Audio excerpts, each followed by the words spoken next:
Na história do Vasco, Quem é o quê? para Dieguinho, quem é o vilão da história do Vasco, pra você? Política do Vasco. E quem é o herói? A torcida. Quem é o bobo da corte? Cara, dá pra botar a torcida nisso aí também. Porque ver toda essa palhaçada da política que o Vasco virou nos últimos anos e a torcida não abandonar. Cara, na verdade dá pra botar como bobo da corte. É complicado, cara. Boa pergunta. É um mix de cada coisa, cara.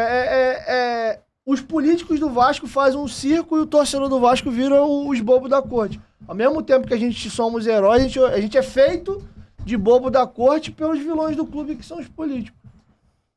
E quem é o rei? Ah, o rei é o Roberto Dinamite. E o príncipe? E pra mim o Edmundo. Se bem que o príncipe seria o Giovanni pela história do Vasco, né? O pequeno Exatamente. príncipe. Mas se for considerar o segundo, né? Esse pra mim seria o Edmundo.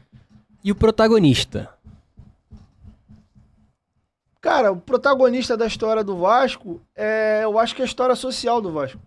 O Vasco tem como título, como conquista, é um dos maiores clubes desse país, mas como história social, lutas, batalhas e pautas, o Vasco é um dos maiores clubes do planeta. Do Brasil é de longe, mas ele entra na primeira prateleira do futebol mundial como clube social.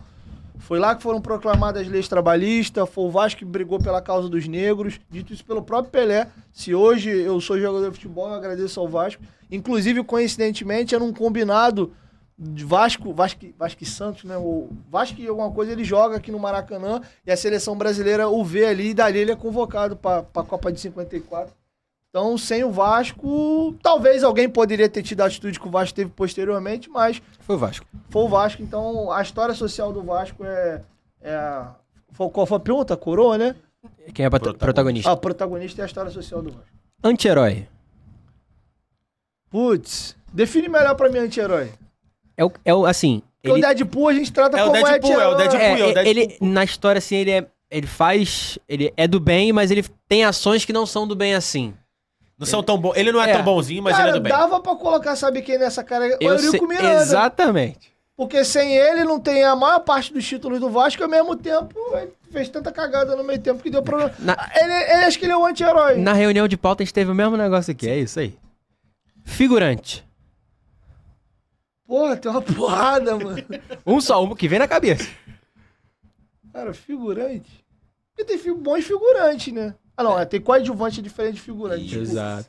Cara, figurante, o cara que só tá ali de passagem. Pô, boa pergunta. Eu não tinha parado pra pensar em figurante. Não pode ser o Fluminense, pode ser o figurante da nossa história. pode De ser. sacanagem. Você deu uma cutucada no tricolor ali. Não falei nada, mano. E o Duas Caras? Ah, cara, duas caras. Cara, eu posso pegar... pelo que rolou na eleição, mas eu queria pegar um jogador. Pelo que rolou na eleição, dá pra dizer que o Campelo foi duas caras naquela postura ali. Mas assim, pensando em atleta, eu colocaria o Germancano. E o Capacho? É porque são termos figurados que a gente usa pra história, pra encaixar no futebol é meio difícil, né? O que seria um capacho no futebol, por exemplo? Pô, alguém que tá ali sempre pra fazer tudo pra tu ali. Capaz é tipo... Não faz tudo. É o faz tudo, é o bobão ali. O cara quem é o faz tudo na história do Vasco é a torcida. A torcida do Vasco, mas assim, eu colocar a torcida do Vasco como capacho É, pesado. fica pesado, não seria o termo, mas quem sempre se predispõe a fazer o possível e o impossível pra manter o Vasco viver é o torcedor. Então eu colocaria como abnegado, como, sei lá, doador.